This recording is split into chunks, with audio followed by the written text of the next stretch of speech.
Hi everyone, स्वागत है आप सभी का टीचिंग गोल्स के इस लर्निंग प्लेटफॉर्म पर। आई होप आप सभी लोग अच्छे होंगे।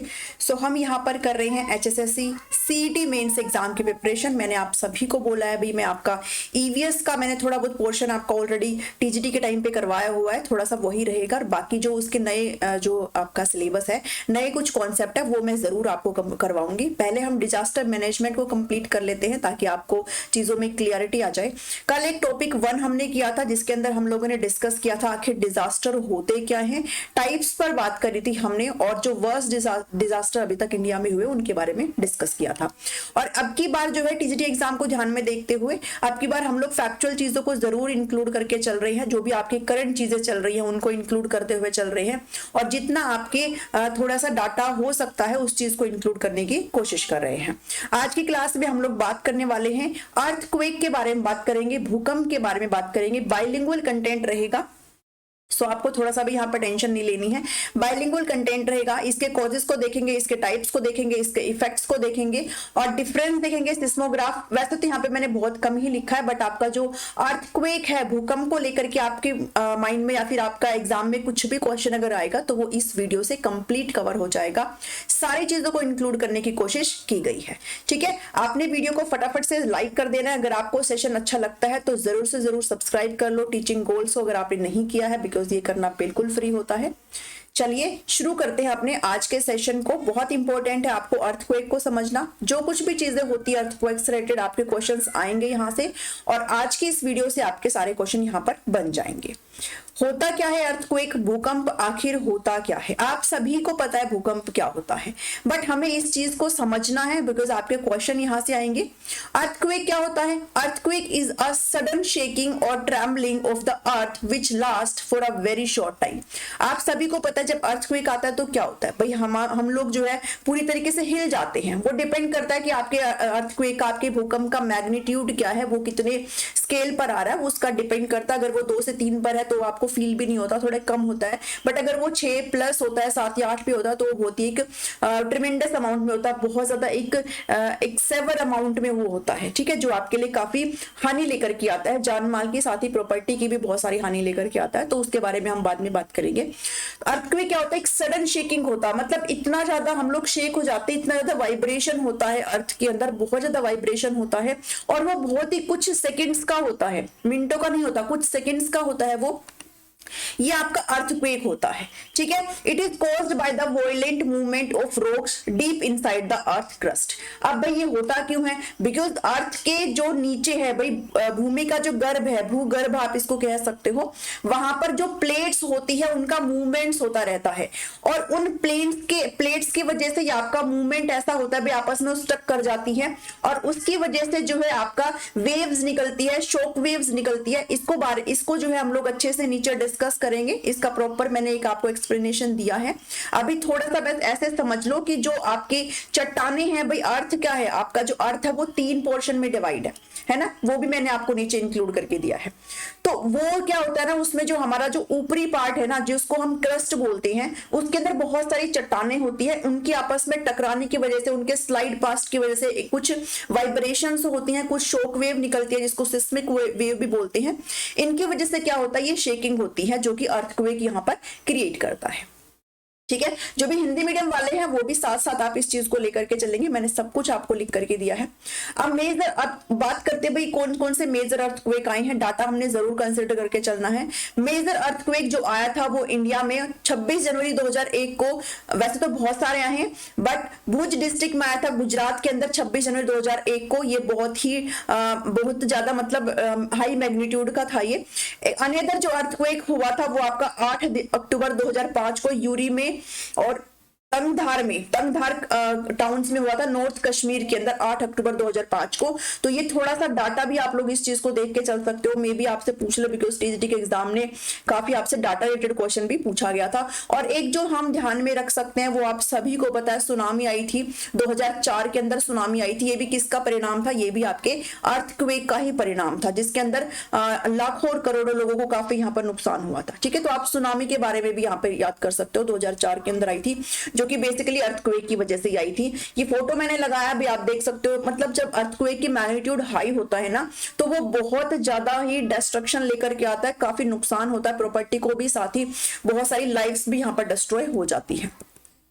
अब बात करते हैं अर्थक्वेक के कॉजेस क्या होते हैं, आखिर क्या कारण है, होता क्यों है अर्थक्वेक, आखिर ऐसा होता क्या है भाई। नीचे अर्थ के जो इनसाइड में ऐसा क्या एक्टिविटीज होती हैं कि हमें ऊपर तक उस चीज का अनुभव होता है, तो वो सारी चीजें हम यहाँ पर पढ़ेंगे। उसको पढ़ने से पहले हमें ये पता होना चाहिए हमारी अर्थ के इनसाइड में है क्या, जो हमारी अर्थ है, हमारी जो पृथ्वी है उसके अंदर है क्या, वो कितने हिस्सों में डिवाइड है, ये आपको यहाँ पर पता होना चाहिए। तो इनसाइड अगर अर्थ की बात करें, inside of earth is made up of 3 main layer, 3 main layer से बना है, जो कि आपका पहला है कोर, उसके बाद मेंटल आ जाता है जो कि बीच का होता है, ये आपका इनर मोस्ट पार्ट होता है कोर, बहुत ही मतलब अंदर गहरा वाला पार्ट होता है। उसके बाद मिडल में आ जाता है मेंटल पार्ट आ जाता है, और जो सबसे ऊपरी भाग है वो आपका क्रस्ट पार्ट आ जाता है। ठीक है, डायग्राम से आप इस चीज को अच्छे से समझ जाएंगे, और थोड़ा सा एक्सप्लेनेशन भी मैंने इसका लिया है, बिकॉज यहाँ से आपको अर्थक्वेक क्यों होता है वो समझ में आएगा। अगर आपने ये नहीं समझा फिर आपको चीजें थोड़ा समझने में परेशानी होगी। चलिए यहाँ पर अगर हम देखें तो ये जो व्हाइट वाला पार्ट है ना, ये आपका इनर कोर है। कोर यहाँ पर आपके 2 हिस्सों में बटा है, एक आपका इनर कोर है जो कि व्हाइट वाला पार्ट है, और ये आपका जो येलो वाला पार्ट है ये आपका आउटर कोर है। ठीक है, इनर वाला ये जो कोर वाला पार्ट होता है ना, ये हॉटेस्ट पार्ट होता है अर्थ का, बहुत ही गर्म पार्ट होता है हार्ट का, हार्ट कह रही हूं, अर्थ का। ठीक है, बेसिकली ये किसका होता है, आयरन का होता है ये। उसके बाद ये आ जाता है आपका रेड कलर का जो है, ये आपका मेंटल पार्ट है, इसको हिंदी में मेंटल ही बोलते हैं। और ये जो पतला सा हिस्सा है ना, ये आपका क्रस्ट पार्ट है। जो अर्थक्वेक हमें फील होता है ना, वो इसी पार्ट के अंदर जो प्लेट्स का मूवमेंट होता है उसकी वजह से होता है। ठीक है, उस प्लेट का जो मूवमेंट है इस क्रस्ट पार्ट के अंदर ही होता है, और इसी वजह से हमें वाइब्रेशंस फील होती हैं, जो कि आपको अच्छी आसानी से समझ में आ जाएगा। बस आपने पहले देख लेना है, सबसे जो इनर पार्ट है वो आपका कोर होता है, उसके बाद आपका बीच का पार्ट होता है वो आपका मेंटल होता है, और जो बिल्कुल ऊपरी पार्ट है वो आपका कौन सा होता है, वो आपका क्रस्ट पार्ट होता है। ठीक है, ये आपने यहाँ पर ध्यान में रखना है। अब पढ़ते चलते हैं। सबसे पहले हम कोर पार्ट को पढ़ेंगे, जो आपका इनर मोस्ट पार्ट होता है। Inner most part of earth is called core. जो सबसे आपका भीतरी, जो भीतर वाला पार्ट है, जो बिल्कुल अंदर सेंटर वाला पार्ट है, वो आपका कोर पार्ट होता है, और ये मैक्सिमम जो किसका बना होता है, आयरन का बना होता है। Core of earth is extremely hot, ये बहुत ज्यादा गर्म होता है, एक्सट्रीम अमाउंट में हॉट में होता है ये। Most of the earth core इसका, यानी कि इसका जो आउटर कोर है वो लिक्विड फॉर्म में होता है। ठीक है, जो आप उसका जो मैंने आपको दिखाया था ना, येलो वाला पार्ट था, जो उसका आउटर कोर है वो आपका लिक्विड फॉर्म में, यानी कि इसके अंदर जो आयरन होता है वो मोल्टन फॉर्म में होता है, लिक्विड फॉर्म में होता है, पिघला हुआ टाइप होता है आयरन। ठीक है, और उसका जो इनर पार्ट होता है कोर का, वो आपका कैसा होता है, हाई प्रेशर की वजह से वो कैसा होता है, वो सॉलिड फॉर्म में होता है। ये थोड़ी सी बेसिक चीजें हैं जो आपको यहाँ पर ध्यान में होनी चाहिए। उसके बाद आपका मेंटल पार्ट आ जाता है। मेंटल पार्ट को आपने अच्छे से समझना, बिकॉज ये अर्थक्वेक के अंदर एक अहम रोल प्ले करता है मेंटल पार्ट। सेंटर रीजन जो है आपके अर्थ का, यानी कि ये आपका कोर पार्ट है, ये आपका क्रस्ट पार्ट है, इसके बीच में आपका मेंटल पार्ट होता है। ये बिल्कुल सेंटर रीजन होता है, केंद्रीय पार्ट होता है between core and crust. Mental जो है वो मिडिल लेयर होती है अर्थ की, बीच का मैंने बता दिया आपको। और मेंटल जो है मोस्टली डेंस होता है, मतलब कि घना होता है, और सॉलिड चट्टानों से मिलकर के, ठोस चट्टानों से ये बना होता है। बट ठोस चट्टानों के साथ साथ इसके अंदर जो है मेल्टन फॉर्म में भी चीजें होती हैं। ठीक है, जैसे आपने लावा देखा होगा ना, लावा कैसा होता है भाई, वो बिल्कुल एक आग टाइप ही होता है, बट एक मोल्टन फॉर्म, एक लिक्विड फॉर्म में होता है। इसलिए इसके अंदर भी क्या होता है, mixture of solid rocks and hot molten rocks. जो चट्टानें होती है वो लिक्विड फॉर्म में होती है, लिक्विड रॉक्स यहाँ पे पाई जाती है। जैसे आपने लावा देखा होगा ना, ज्वालामुखी से जो लावा निकलता है वो आपका मोल्टन पार्ट के अंदर होता है। तो आपने ये ध्यान में रखना है, बेसिक चीजें भी आपने ध्यान में रखनी है। तो जो आपकी लिक्विड रॉक्स है वो कहाँ पाई जाती है, वो आपकी उसमें मेंटल पार्ट में पाई जाती है। ठीक है, और ये जो है आपका मेन रोल प्ले करती है, इसी की वजह से आपका मूवमेंट होता है, जो आपको आगे समझ में आएगा। Heat coming from the core of the earth warms the. अब जो आपका कोर पार्ट था, ये कोर था, ये मेंटल है, और ये आपका क्रस्ट पार्ट है, बिल्कुल आउटर मोस्ट पार्ट। कोर आपका एक्सट्रीमली हॉट था। इस हॉटनेस की वजह से आपका जो मेंटल के अंदर जो लिक्विड रॉक्स है वो हमेशा गर्म रहती है, उसको वो गर्म करके रखता है, और इसी के वजह से यहाँ पर कन्वेक्शन करंट जो है स्थापित हो जाता है। अब आप कहेंगे कन्वेक्शन करंट क्या होता है, तो आपने कन्वेक्शन करंट यहाँ पर अच्छे से समझना है। अगर आपने ये चीजें हम लोग 6th से स्टार्ट कर देते हैं, कंडक्शन और कन्वेंशन आपने समझा होगा। आप सभी को पता है सॉलिड क्या होता है, लिक्विड क्या होता है और गैस क्या होता है। सॉलिड के अंदर जो पार्टिकल्स होते हैं वो बिल्कुल ही आपस में एडजॉइंट होते हैं, बिल्कुल ऐसे टच करते हुए होते हैं, है ना, ये आपस में ऐसे बिल्कुल टच करते हुए। तो जबकि लिक्विड के अंदर पार्टिकल्स जो होते हैं, जो कण, पार्टिकल्स मतलब कण जो होते हैं वो थोड़ा दूर होते हैं। गैसेस की अगर बात करें तो यहाँ पर पार्टिकल्स और भी ज्यादा दूर होते हैं, ठीक है। तो जो कन्वेक्शन होता है वो आपका लिक्विड और गैसेस के अंदर होता है। कन्वेक्शन का मतलब होता है लिक्विड का फ्लो आपको देखने को मिलता है, जो आपका द्रव्य है उसके अंदर चलन देखने को मिलता है, उसके अंदर मूवमेंट आपको देखने को मिलता है, वो आपका कन्वेक्शन करंट कहलाता है, जो कि लिक्विड और गैसेस के अंदर होता है। और क्यों होता है, बिकॉज इनके जो पार्टिकल्स होते हैं वो आपस में थोड़ा दूर दूर होते हैं, जिसकी वजह से वो मूवमेंट कर पाते हैं। सॉलिड के अंदर आपके जो पार्टिकल्स होते हैं वो बिल्कुल टच में होते हैं, बिल्कुल एक दूसरे के साथ ऐसे टच में होते हैं, तो वो मूव नहीं कर पाते हैं, ठीक है। तो वो इसलिए यहाँ पर आपका कन्वेक्शन करंट नहीं होता, इधर कंडक्शन होता है। तो कन्वेक्शन आपका लिक्विड और गैसेस के अंदर देखने को मिलता है। इसको बेसिकली आपने सिंपल से लैंग्वेज में ये समझना है कि अगर आपके लिक्विड जो फॉर्म है उसके अंदर अगर मूवमेंट हो रहा है तो वो क्या है, वो आपका कन्वेक्शन करंट है, ठीक है। जो आपने नीचे मैंने एक डायग्राम दिखाया उसके अंदर आप समझ जाएंगे। The giant convection current occurring in the mental can make the mental move very slowly. यानी कि जो आपका ये लिक्विड जो रॉक है ना, जो कि मेंटल पार्ट के अंदर आपके जो लिक्विड रॉक है, जो ये पिघली हुई जो चट्टाने है ना, वो मूव करती रहती है इस मेंटल पार्ट के अंदर। मैं आपको डायग्राम से इधर दिखाती हूँ, एक सेकेंड रुको, मुझे थोड़ा सा टाइम दो। डायग्राम के अंदर आपको यहां से समझ में आएगा। इसको देखो, इसको देखो, ये जो है ना आपका मेंटल पार्ट है पूरा, ये जो है यहाँ से ये आपका पूरा मेंटल पार्ट है। और इसके अंदर ये जो आपका रेड कलर का ना, ये आपका लिक्विड जो है वो लिक्विड रॉक्स है, यानी कि पिघली हुई चट्टाने हैं। और जो आपका ये कोर वाला पार्ट है, इसके अंदर जो हॉटनेस है वो इसको हीट करके रखता है, इसको गर्म करके रखता है, और गर्म करने की वजह से इसका जो मूवमेंट है वो ऐसे चलता रहता है। यानी कि ये जो मोल्टन पार्ट है, ये जो लावा टाइप है, ये आपका मूव करता रहता है। क्या करता रहता है, ये आपका घूमता रहता है, मूव करता रहता है, और इसी को ही क्या बोलते हैं, इसी को ही कन्वेक्शन करंट बोलते हैं, ठीक है। आई होप अब आपको ये चीजें समझ में आई होगी। और इसका अहम रोल होता है किस चीज को समझने में, अर्थक्वेक को समझने में, ठीक है। तो आपने कन्वेक्शन करंट तक समझा ये सारी चीजें। अब बात करते हैं क्रस्ट के बारे में। क्रस्ट आपका आउटर मोस्ट पार्ट होता है। Outermost layer of earth is called crust, इसको हम क्रस्ट बोलते हैं। और the crust of earth is mainly made up of huge pieces of flat rocks and each pieces is called a plate. अब जो crust part होता है, जो पतली सी आउटर परत होती है ना, जो मैंने आपको ऊपर डायग्राम में बताई थी, आप उसको देख सकते हो पोज करके, तो वो जो है उसके अंदर काफी ह्यूज यानी कि बड़ी मात्रा में क्या होती है, चट्टानें होती है, बड़े बड़े टुकड़े होते हैं चट्टानों के, और इनको ही क्या बोला जाता है, इनको ही प्लेट बोला जाता है, ठीक है। इनको क्या बोला जाता है, प्लेट बोला जाता है। क्रस्ट के अंदर काफी सारी प्लेट्स होती है, और इन्हीं प्लेट्स के अंदर मूवमेंट होता रहता है। और ये मूवमेंट किसकी वजह से होता है, जो लिक्विड फॉर्म में जो आपका लावा वहां पर मूव कर रहा है ना, मेंटल के अंदर, मेंटल स्टेट के अंदर जो आपका लावा मूव कर रहा है, उसकी वजह से आपका जो प्लेट है वो भी मूवमेंट करती रहती है, ठीक है भाई। जैसे ये यहाँ पर आपका मेंटल हिस्सा है, अर्थ का जो है मेंटल पार्ट है, यहाँ पर आपका जो लावा है वो मूव कर रहा है, तो इसके जस्ट ऊपर आपकी प्लेट्स आ जाती है क्रस्ट पार्ट की, और ये प्लेट्स इस लावे के ऊपर है, तो ये आपकी मूव करती रहती है, धीरे धीरे स्लोली मूव करती रहती है, ठीक है। और यही आपका बेस बनता है अर्थक्वेक का, जो कि आपको नीचे आराम से समझ में आ जाएगा। आई होप आपको यहां तक आ रहा है समझ में।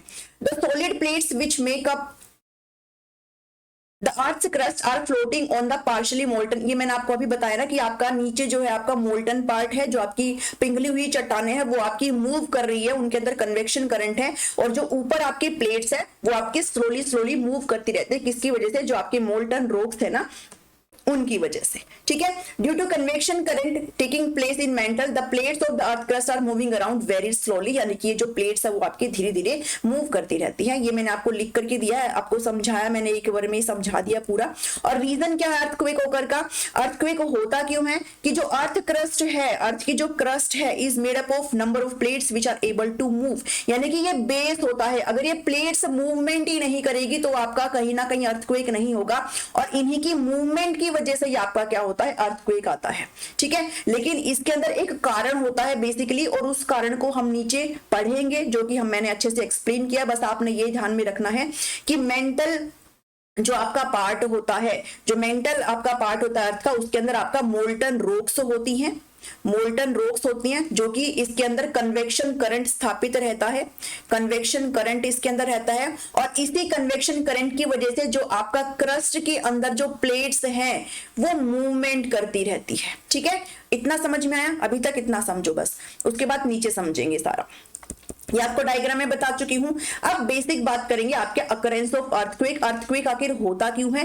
प्लेट्स आपकी मूव कर रही है, अर्थ क्रस्ट के अंदर आपकी प्लेट्स मूव कर रही है उस मोल्टन रॉक्स के अंदर। अब इन प्लेट्स के अंदर दो तरीके से चीजें होती है, या तो प्लेट्स क्या करेंगी, स्लाइड पास्ट करेंगी वन अनदर, एक दूसरे के साथ स्लाइड पास्ट करेंगी, तब अर्थक्वेक आता है। या फिर दूसरा आपका बनता है कि कोलाइड करती है विद अनदर, यानी कि एक दूसरे से टकराती है प्लेट्स, तो ऐसे होता है, ठीक है। अब एक एक करके सारी चीजें समझेंगे। सबसे पहले समझेंगे स्लाइड पास्ट वन अनदर होता क्या है, एक दूसरे से सरकना आप इसको कह सकते हो। स्लाइड पास्ट का मतलब है जैसे आपकी एक सेकेंड, जैसे आपकी मान लीजिए ये दो रॉक्स है, ठीक है, ये दो आपकी क्या है, प्लेट्स हैं, ठीक है, दो प्लेट्स है आपकी क्रस्ट की, ये आपस में ऐसे स्लाइड पास्ट करती रहती है, ठीक है, आपस में ऐसे ये स्लाइड पास्ट करती रहती है। इस वजह से यानी कि दोनों एक दूसरे से रगड़ खा रही है, ठीक है, तो इस वजह से आपकी सारी चीजें होती हैं, जो कि हम नीचे यहां पर समझेंगे। The plates of earth crust are made up of huge rocks having rough edges. अब जितनी भी आपकी प्लेट्स होती है ना, ये मूव कर रही है, मोल्टन रॉक्स के ऊपर मूव कर रही है, बट उनका जो एज होता है, जो उनके जो किनारे होते हैं ना, वो स्मूथ नहीं होते। भाई ऐसे नहीं है कि बिल्कुल प्लेन है और एक दूसरे से रगड़ खाते हुए आराम से मूव करती रहती है, वो स्मूथ नहीं होती, थोड़ी सी वो आपस में एक दूसरे फंसने वाली होती है। उनका जो आपका जो रफ सरफेस होता है, उनके जो एजेस होते हैं, जो किनारे होते हैं ना, वो बहुत कैसे होते हैं, जैसे ये किनारे हैं, तो वो किनारे कैसे होते हैं, वो स्मूथ नहीं होते, बल्कि कैसे होते हैं, रफ होते हैं। और इसी रफनेस की वजह से कई बार प्लेट्स आपस में इंटेंगल हो जाती है। इंटेंगल का मतलब वो आपस में अटक जाती है, फंस जाती है और निकल नहीं पाती। निकल नहीं पाएगी तो नीचे से तो प्रेशर बन रहा है ना भाई, जो आपका मोल्टन जो लावा है आपका, वो आपका प्रेशर बना रहा है ताकि प्लेट मूव करे, बट प्लेट अटकी हुई है, वो फिर से थोड़ा और प्रेशर बनाएगा भाई ताकि वो मूव करे, लेकिन प्लेट अटकी हुई है। तो इनफ जब एक प्रेशर बन जाता है तो वो जो प्लेट्स है ना, वो एकदम से जोल्ट के साथ हटती है, मतलब ऐसे झटका देकर के हटती है।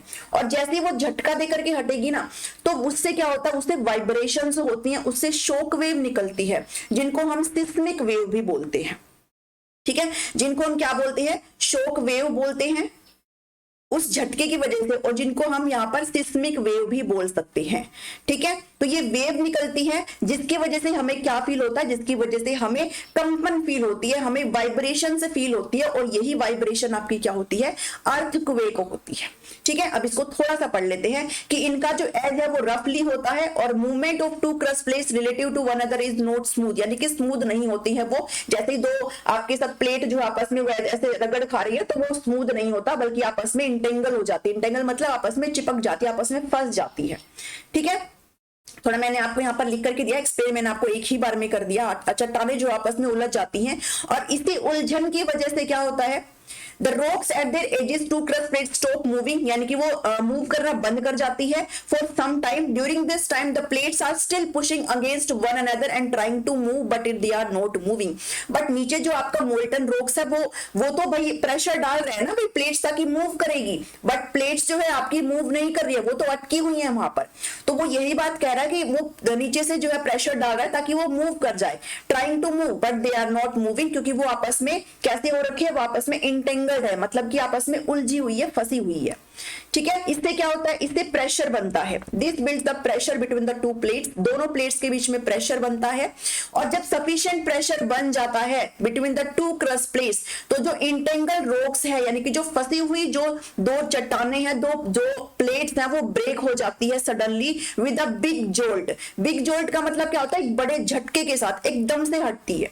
जब आप कोई इस चीज को खोलते हो, आपने कभी देखा हो, जैसे हम कोई टिफिन वगैरह खोलते हैं तो उसका ढक्कन बहुत टाइट बंद हो जाता है, तो जब हम उसको मतलब ऐसे जोर लगा के खोलते हैं, पहले खुलता नहीं है, फिर जब हम उसको और जोर लगा के खोलते हैं तो एकदम झटके से खुलता है। वही वाली चीज है कि हम जितना जोर उसको लगाएंगे, जितना मोल्टन वाला जो वो रोक है उसको जितना झटका मारेगी, उतना ही वो तेजी से जो है चट्टानें हटती हैं। और जब वो तेजी से हटेगी ना, तो एक ट्रिमेंडस अमाउंट ऑफ एनर्जी निकलती है, एक ऐसी शॉक वेव प्रोड्यूस होती है, एक ऐसी एनर्जी रिलीज होती है जिसकी वजह से हमें ऊपर क्या फील होता है, हमें वाइब्रेशन फील होती है। और यही वाइब्रेशन आपकी क्या होती है, अर्थक्वेक होती है। आई होप आपको यहाँ पर समझ में आएगा, बहुत ही इजी भाषा में समझाया है।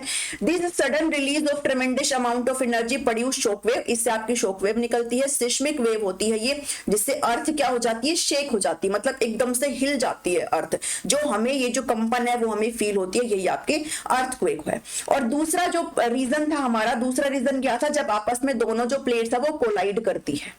जब एक प्लेट दूसरी प्लेट के साथ आपस में ऐसे कोलाइड करेगी, ऐसे आपस में कोलाइड करेगी, तो भी tremendous amount of energy release होती है। और इसी की वजह से क्या होता है भाई, शॉक वेव और सिस्मिक वेव रिलीज होती है। और वो भी आपका किसका कारण बनती है, वो भी आपके अर्थक्वेक का कारण बनती है। सेम चीज मैंने यहाँ पर आपको बताई है, आप यहाँ पर पढ़ सकते हो। ठीक है, this tremendous amount of energy sends shock wave, seismic wave through out the earth, and when this shock wave reaches the surface of earth, the ground start shaking violently. यानी कि जो अर्थ है, जो हमारी जो ग्राउंड है, वो शेक करना स्टार्ट हो जाती है। This shaking of ground is felt as earthquake. ठीक है, सेम रीजन है दोनों में, बस एक में जो है वो आपस में स्लाइड पास कर रही है और दूसरे में वो क्या हो रही है, आपस में कोलाइड कर रही है। ठीक है, तो ये आपने थोड़ा सा चीजें देखनी है भाई, होता क्यों है अर्थक्वेक, मैंने आपको ये समझा दिया है यहाँ पर। आई होप आपको समझ में आया होगा। उसके बाद बात करते हैं सिस्मिक जोन क्या होता है, बिकॉज आपसे ये चीजें पूछ ली जाती है, सिस्मिक जोन क्या होता है। और सिस्मिक जोन को फाल्ट जोन भी बोलते हैं। ठीक है, भूकंपीय क्षेत्र या फिर दोष क्षेत्र इसको हिंदी में बोलते हैं। ये होते क्या है, ये वो वीक जोन होते हैं, ये वो कमजोर क्षेत्र होते हैं जहां पर मैक्सिमम अर्थक्वेक को हम फील कर सकते हैं, which are prone to earthquakes. मतलब वहां पर जहां पर अर्थक्वेक जो है आ सकते हैं, वहां पर जो है थोड़ी सी संभावना होती है, वो कमजोर क्षेत्र होते हैं, वही सिस्मिक जोन और फाल्ट जोन कहलाते हैं। पृथ्वी की पपड़ी के कमजोर क्षेत्र जो भूकंप के लिए अधिक प्रवण होते हैं, को भूकंपीय क्षेत्र या इसको आप दोष क्षेत्र कह सकते हो। ठीक है, इसके हिंदी में बहुत सारे नाम होते हैं। तो वो वीक जोन जो कि प्रोन है अर्थक्वेक से, वो आपके सिस्मिक जोन होते हैं, उनको ही हम फाल्ट जोन बोलते हैं। इंडिया के अंदर कौन कौन से जोन है आपको ये पता होने चाहिए है, मैंने आपको आराम से सारी चीजें बताई हैं। इंडिया के अंदर मोस्ट जो थ्रेटन्ड होते हैं अर्थक्वेक से, वो कश्मीर है, वेस्टर्न और सेंट्रल हिमालय है, होल ऑफ नॉर्थ ईस्ट है, और रन ऑफ कच्छ है जो गुजरात के अंदर है, राजस्थान, और इंडो गैग्नेटिक प्लेन है, इंडो गंगा के मैदान है, और सम एरिया साउथ इंडिया के भी कुछ क्षेत्र यहाँ पर आ जाते हैं जो कि डेंजर जोन के अंदर आ जाते हैं। ठीक है, तो ये चीज ये है, आपने थोड़ा सा इस डाटा को जरूर ध्यान में रख लेना है। कुछ जोन भी मैंने नीचे आपको बताए गए हैं जो कि गवर्नमेंट के अनुसार हमें बताए गए हैं, वो सारी चीजें मैंने नीचे थोड़ा इंक्लूड करी है। अब बात करते हैं फोकस क्या होता है। फोकस का मतलब आप सभी को पता है, केंद्र होता है। ठीक है, और केंद्र किसका, भूकंप का केंद्र। The place inside the earth crust where the earthquake is generated is called focus of the earthquake. जहां से आपका अर्थक्वेक जनरेट हुआ है, उसका जो ओरिजिन पॉइंट है वो क्या कहलाता है, वो आपका फोकस कहलाता है, जो कि अर्थ के नीचे है। ठीक है, अर्थ के नीचे होता है वो।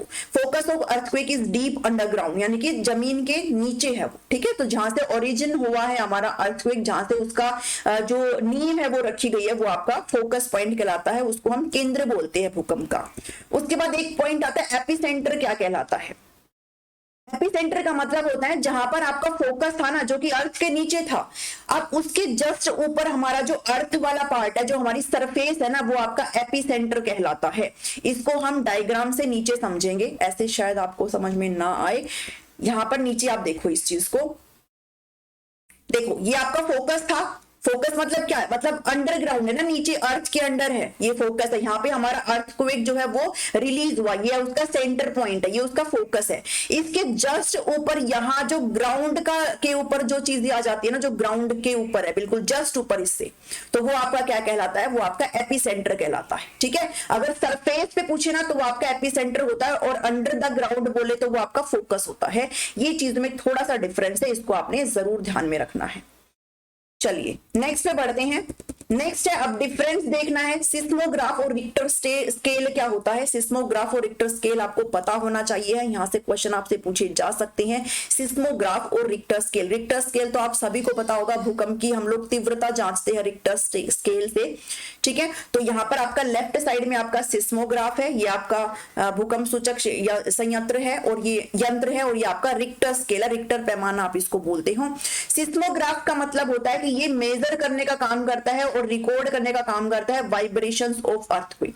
अर्थक्वेक की जो कंपन है, जो वेव निकली है, जो सिस्मिक वेव है, आप इसको ऐसे भी याद कर सकते हो, सिस्मिक वेव को मेजर करने का काम कौन करता है, सिस्मोग्राफ करता है। ठीक है, और अर्थक्वेक की तीव्रता कितनी है, अर्थक्वेक की जो है इंटेंसिटी कितनी है, वो बताने का काम करता है रिक्टर स्केल। भाई कितना तेजी से रिक्टर स्केल जो अर्थक्वेक है वो आया है, उसका मैग्नीट्यूड क्या है, वो बताने का काम करता है रिक्टर स्केल। ठीक है, used for indicating the intensity of earthquake. ये बेसिकली बताता है कि जो वेव्स निकली है, जो कंपन पैदा कर रही है ना, उसको मेजर करने का काम करता है, और ये हमें ये बताता है कि अर्थक्वेक कितनी तेजी से आया है। ठीक है, ये डिफरेंस है दोनों के बीच में।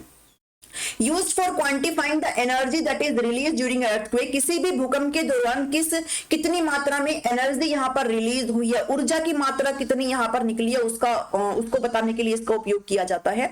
और भाई ऊर्जा की मात्रा पता चलेगी, कितनी उसकी एनर्जी रिलीज हुई है, तभी तो हमें पता चलेगा वो कितना नुकसानदायी है। ठीक है, तो वो रिक्टर स्केल मेजर करता है। और जमीन से संबंधित गतियों जैसे भूकंपीय तरंगों को मापने के लिए उपयोग किया जाता है, जो आपकी वेव्स निकली है नीचे से, जो कि हम ऊपर फील कर सकते हैं, उनको मापने के लिए इसका इस्तेमाल किया जाता है, जिसके परिणाम स्वरूप भूकंप और ज्वालामुखी विस्फोट होते हैं। तो ये थोड़ा सा आपने देखना है, सिस्मिक वेव को अगर मेजर करने की बात करें तो आपका सिस्मोग्राफ होता है, और इंटेंसिटी की अगर बात करें, उसकी एनर्जी की अगर बात करें, तो वो आपका रिक्टर स्केल होता है। ये आपने थोड़ा सा चीजें ध्यान में रखनी है।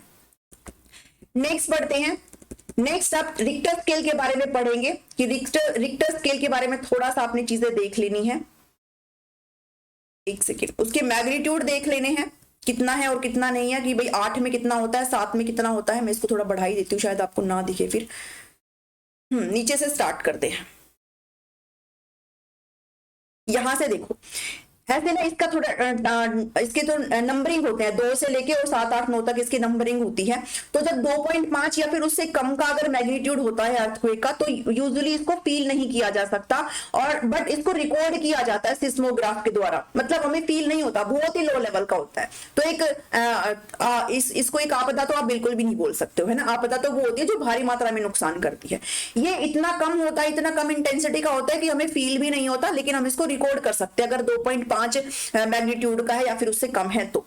बट वहीं अगर बात करें 3 से 4 के बीच में अगर है, तो वो माइनर कहलाता है। मतलब ठीक है, वो भी माइनर ही है, इतना कुछ ज्यादा नहीं है। 4 से 5 है तो वो लाइट कहलाता है, 5 से 6 है तो वो मॉडरेट कहलाता है।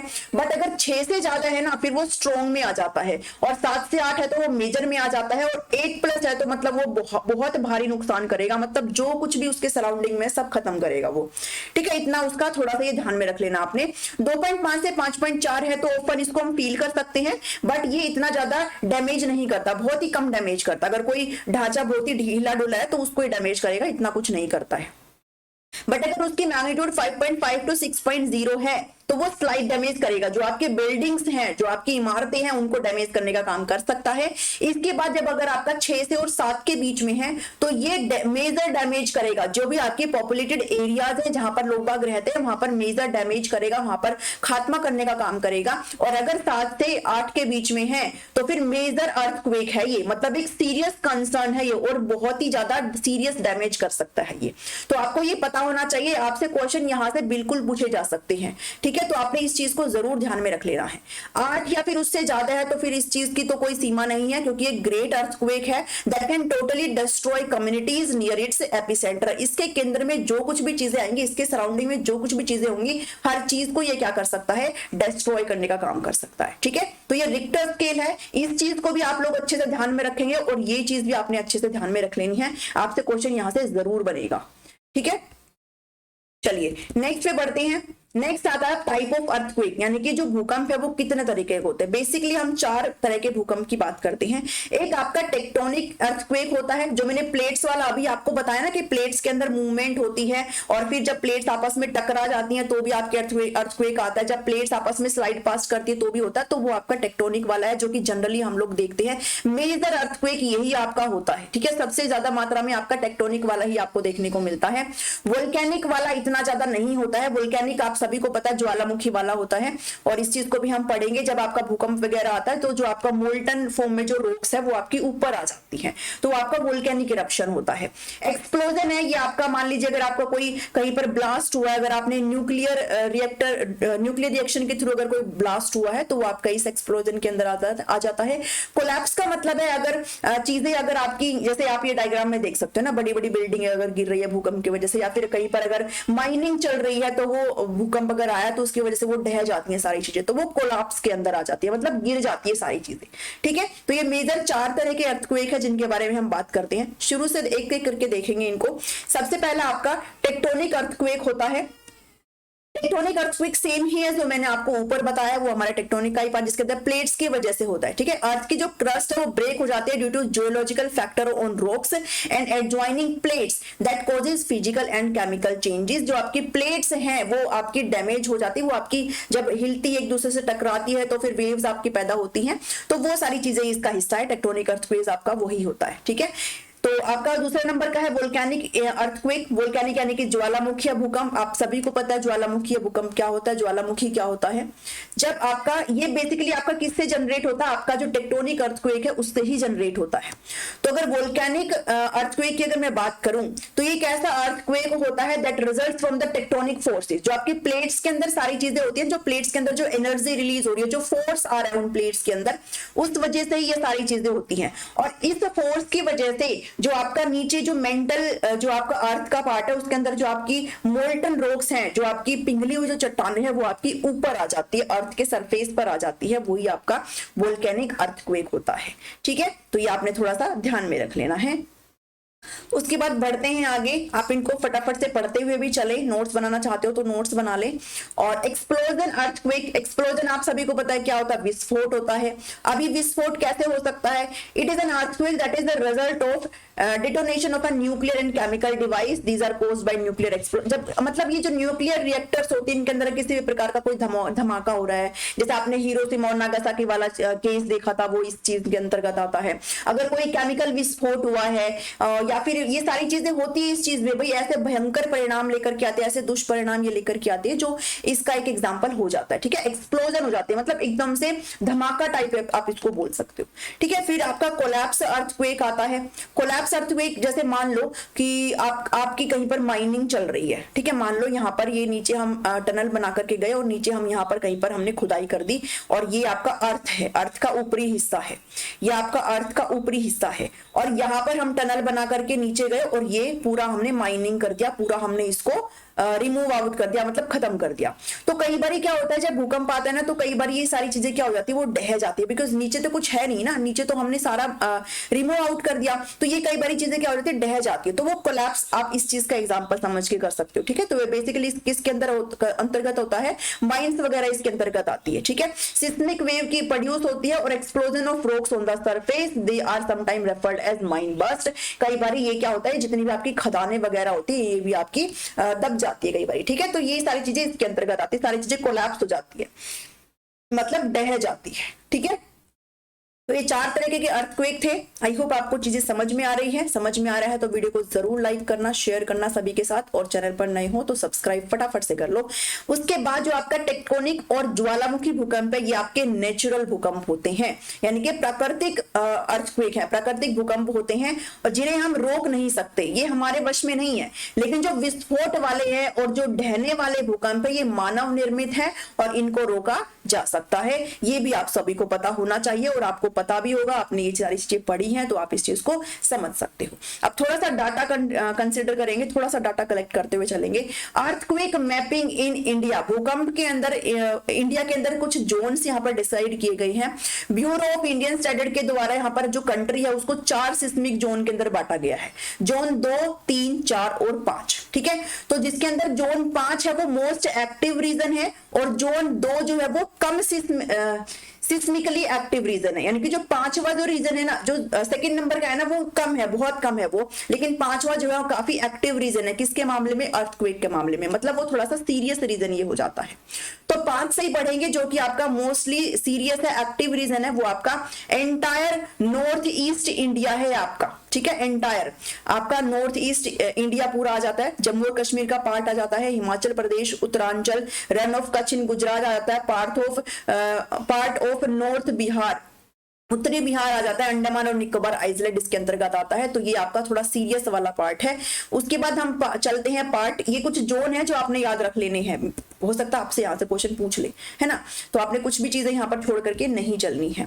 पार्ट 4 के अंदर क्या आ जाता है? पार्ट्स ऑफ जम्मू कश्मीर, हिमाचल प्रदेश आ गया, दिल्ली आ जाता है, सिक्किम आ जाता है, गुजरात, और कुछ पोर्शन महाराष्ट्र का भी आ जाता है, near the west coast, Rajasthan आ जाता है, northern part of Uttar Pradesh आ जाता है, बिहार और वेस्ट बंगाल आ जाता है। जोन 3 की बात करें तो ये आपका डिक्रीजिंग ऑर्डर में है। ठीक है, डिक्रीजिंग ऑर्डर मतलब जो आपका 5वां है वो थोड़ा ज्यादा सी एक्टिव वाला है, फिर उसके बाद 4 है, फिर 3 और 2 तो बहुत कम है। ठीक है, तो जोन 3 के अंदर रिमेनिंग पार्ट आ जाता है उत्तर प्रदेश का, गुजरात और वेस्ट बंगाल आ जाता है, parts of Punjab, Rajasthan, Madhya Pradesh, Bihar, Jharkhand, Chhattisgarh, Kerala, Goa, Lakshadweep, island, और महाराष्ट्र, उड़ीसा, आंध्र प्रदेश, तमिलनाडु और कर्नाटका इसके अंतर्गत आता है जोन 3 के अंतर्गत। और जो बचे हुए चीजें हैं वो आपकी, जो कुछ भी बच गया वो आपका जोन 2 के अंदर कवर कर लेता है। ठीक है, कंट्री का रिमेनिंग पार्ट्स आपका जोन 2 के अंतर्गत आ जाता है। अब बात करते हैं what are the reasons for earthquake in India. India के अंदर अर्थक्वेक के भूकंप के क्षेत्र कौन कौन से, रीजन कौन से है? तो इन आपसे शायद ये पूछ ले, में भी इसलिए मैंने इंक्लूड किया है। हिमालयन बेल्ट है, अंडमान निकोबार आइलैंड है जो कि द्वीप समूह है, और दक्कन का पठार। आप इस चीज को याद रखोगे, मे भी आपसे 3 ऑप्शन में दे दे और 4th में आपको नन ऑफ दीज दे दे, कुछ भी दे दे। ठीक है, ऑल ऑफ दीज कर दे। तो ऐसे आपने ध्यान में रख लेना है कि अर्थक्वेक के रीजन जोन पूछे जाए तो आप वो सारी चीजें बताएंगे, ये आपके रीजन हो जाते हैं। तो ये आपने यहाँ पर ध्यान में रख लेने हैं। मैंने पूरी कोशिश करिए कि मैं आपको डाटा कलेक्ट करके दूं। What are the effects of earthquake. अब बात करते हैं इसके इफेक्ट क्या होते हैं, और आप सभी को पता है इसके इफेक्ट क्या होते हैं। भूकंप के प्रभाव क्या होते हैं, तो निम्नलिखित है इसके प्रभाव। ग्राउंड का शेकिंग होता है सबसे पहला, ऑब्वियस सी बात है, अगर आपकी प्लेट्स का मूवमेंट होगा एकदम से, अगर सडन अगर मूवमेंट होगा तो भाई वाइब्रेशंस होंगे, शॉक वेव निकल रही हैं, तो ग्राउंड की शेकिंग होगी एकदम से। ग्राउंड की शेकिंग का मतलब एकदम से शेक हो जाना, मतलब कि हिल जाना, और ऐसी बुरी तरीके से हिल जाना। The surface waves that are near the epicenter are responsible for the earthquake. ठीक है, the intensity of ground shaking depends on the duration. अब जो इंटेंसिटी है शेकिंग की वो डिपेंड करती है कि आपका जो ड्यूरेशन क्या है, आपका जियोलॉजी क्या है, और आपका डिस्टेंस क्या है। ठीक है, इस चीज पर डिपेंड करता है। उसके बाद में चलते हैं, इसका जो दूसरा है वो क्या है कि मैन मेड स्ट्रक्चर को डैमेज करने का काम करता है, जो भी आपके मानव निर्मित ढांचे हैं उसको नुकसान पहुंचाता है। और outbreak of fire, spilling of hazardous chemical, भी आप इस चीज को देख सकते हो, आग वगैरह भी लग सकती है, खतरनाक रसायनों का फैलाना भी हो सकता है, जान माल की भी बहुत सारी हानि यहाँ पर हो जाती है।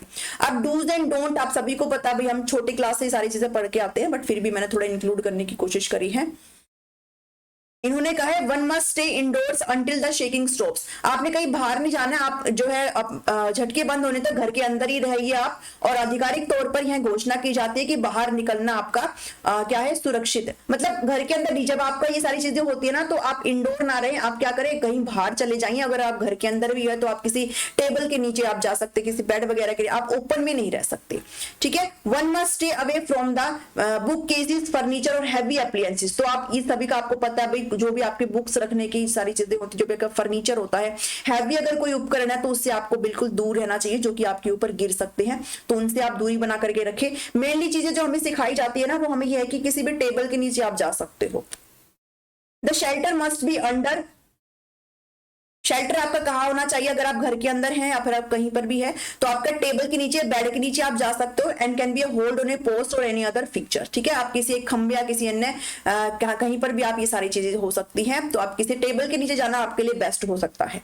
और अगर आप बाहर हो तो किसी भी पेड़ वगैरह के नीचे आप बिल्कुल भी ना जाइए। अगर आप बाहर है, आपने एक न्यूज भी पीछे देखी होगी, अपने इधर हरियाणा में ही थी वो न्यूज कि एक पेड़ के नीचे लाइटनिंग हो रही थी और पेड़ के नीचे 3-4 लोग खड़े हुए थे और उन पे बिजली गिर गई, तो वो सारे के सारे वहीं पर ही गिर गए। If one is outdoors the shelter must be taken in A clear scope away from building, building से दूर, पेड़ों से दूर और जो भी आपकी पावर लाइंस हैं उनसे दूर आपको अपना शेल्टर लेना है, इनके नीचे नहीं लेना। कई बार हम सोचते हैं बारिश आ रही, ठीक है, हम पेड़ के नीचे खड़े हो जाते हैं, बट वो आपके लिए बहुत ज्यादा अनसेफ होता है, ठीक है। तो ये कुछ डूज एंड डोंट थे, ये आपने थोड़ा सा ध्यान में रख लेना है। अब गवर्नमेंट की तरफ से सारी चीजें देखेंगे। The government launched 2 mobile apps for India's earthquake preparedness, government ने 2 मोबाइल की एप्लीकेशन लॉन्च करी है, एक आपकी इंडिया क्वेक है और एक आपका सागर वानी है। ये एक ऐसी मोबाइल ऐप है जो कि क्रिएट करी गई है नेशनल सेंटर फॉर सिस्मोलॉजी की तरफ से, जो कि डिसमिनेट करती है information about earthquake in real time, मतलब ये बताती है कि वास्तविक समय में भूकंप की जानकारी का प्रसार ये एप्लीकेशन आपकी करती है। तो आप ये 2 एप्लीकेशन का नाम याद रख सकते हो, ठीक है। उसके बाद एक आपका सागर वानी है, ये एक स्मार्टफोन ऐप है design to assist coastal communities, prompt notifies the user community of ocean related information and alert करता है, जो कि आपके हाई वेव्स आती हैं तो अलर्ट करता है, सुनामी वगैरह के जो अर्ली वार्निंग दे सकता है ताकि सारी चीजें प्रोटेक्ट हो सके, ठीक है। तो आप क्वेक वाला और सागर वानी आपकी 2 एप्लीकेशन, आप इन चीज को याद रख सकते हो। अब कुछ इंपॉर्टेंट इंस्टीट्यूशनल मेजर्स हैं, क्योंकि बहुत सारी कुछ बॉडीज सेटअप कर रखी है गवर्नमेंट ने, उनको हम यहाँ पर पढ़ेंगे। कुछ बॉडीज हैं उनके बारे में आपने ध्यान में रख लेना है, जिसके अंदर सबसे पहले आपकी है national centre for seismology for India's earthquake preparedness, Bharat की भूकंप की तैयारी के लिए राष्ट्रीय भूकंप विज्ञान केंद्र, ठीक है, राष्ट्रीय भूकंप विज्ञान केंद्र, नेशनल सेंटर फॉर सिस्मोलॉजी, ठीक है। इसके अंदर कुछ डिपार्टमेंट वगैरह होते हैं और ये जो डिपार्टमेंट है ये बेसिकली अर्थ साइंस डिपार्टमेंट के अंतर्गत आता है, earth science ministry, earth science ministry के अंतर्गत आता है ये सारी चीजें, ठीक है। पृथ्वी विज्ञान मंत्रालय के अंतर्गत आती है ये सारी चीजें। और यहाँ पर कुछ बेसिकली डिपार्टमेंट्स तो होते हैं, वो डिपार्टमेंट सारे वर्क करते हैं भाई भूकंप के मेजर को, उसको मेजर करने का काम करते हैं, सारी चीजें उससे रिलेटेड यहाँ पर देखी जाती है। उसके बाद जो सेकेंड बॉडी है वो आपकी NERMP है, national earthquake risk mitigation project है, ये भी आप ध्यान में रख सकते हो। उसके बाद NBC है, नेशनल बिल्डिंग कोड है, NBC for India's earthquake preparedness. और 4th नंबर पे आपका BMTPC है, building material and technology promotion council. अभी आपने इनको नाम से यहाँ पर ध्यान में रख सकते हो, ठीक है। अगर थोड़ा सा एक्स्ट्रा इसके बारे में पढ़ना चाहते हो तो आप वो भी पढ़ सकते हो, बाकी आपके लिए ये चीजें थोड़ा सा मुझे इंपॉर्टेंट लगी तो मैं आपके लिए लेकर के आई हूँ।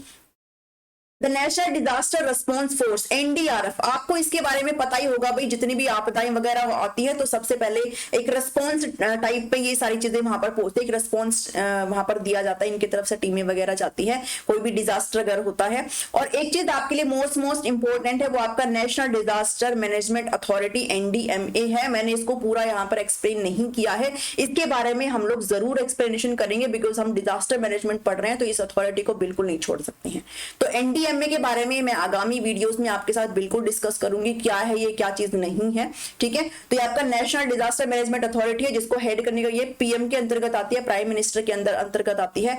और जो आपके स्टेट के भी डिजास्टर मैनेजमेंट अथॉरिटी होती है, जिसको SDMA बोलते हैं, स्टेट डिजास्टर मैनेजमेंट अथॉरिटी, जिनको हेड करने का काम उनके रेस्पेक्टिव CM करते हैं, ठीक है। तो इसके अंतर्गत बहुत सारी चीजें आती हैं। और जब बात करते हैं तो अर्थक्वेक के बारे में भी चीजें डील करने का काम है इनका, ये अर्थक्वेक के बारे में भी डील करते हैं।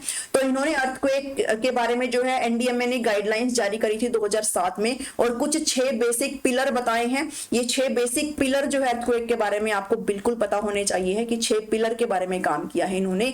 और ये जो पिलर है, ये जो 6 स्तंभ है अर्थक्वेक के बारे में, ये जो 6 गाइडलाइंस इन्होंने जारी करी है NDMA के द्वारा, ये गाइडलाइंस आपको जरूर पता हो।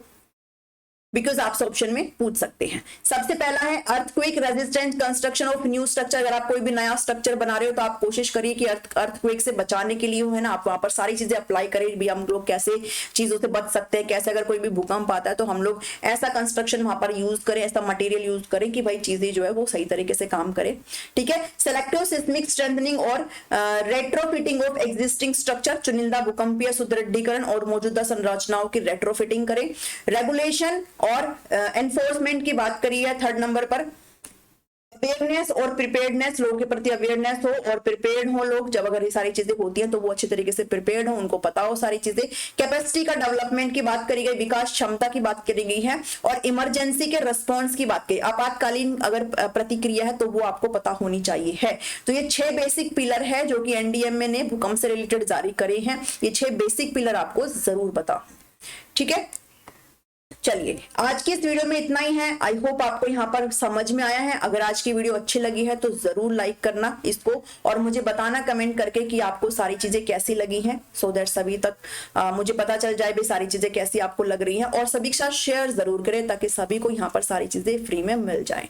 ठीक है, सब्सक्राइब नहीं किया तो फटाफट से कर लीजिए। कल मिलती हूँ आपसे एक बहुत ही मोस्ट इंपॉर्टेंट टॉपिक के साथ। सबसे पहले डिजास्टर मैनेजमेंट को ही खत्म करेंगे, उसके बाद ईवीएस के कुछ टॉपिक आपके करवाए हुए हैं मैंने, जो मैं आपको प्लेलिस्ट में ऐड कर दूंगी। और नए टॉपिक जो कुछ भी होंगे, जैसे इकोसिस्टम आपका डिफरेंट टाइप का पूछा है, वो सारी चीजें हम बिल्कुल इस चीज को करेंगे। ठीक है, और साथ ही आपका जो जीके है वो भी मैंने अपने चैनल पर बिल्कुल फ्री कराया हुआ है। हर इन वीडियोस के डिस्क्रिप्शन में आपको उन सभी का प्लेलिस्ट का लिंक मिल जाएगा, तो आप वहां से डायरेक्टली जाकर के चीजें कर सकते हैं।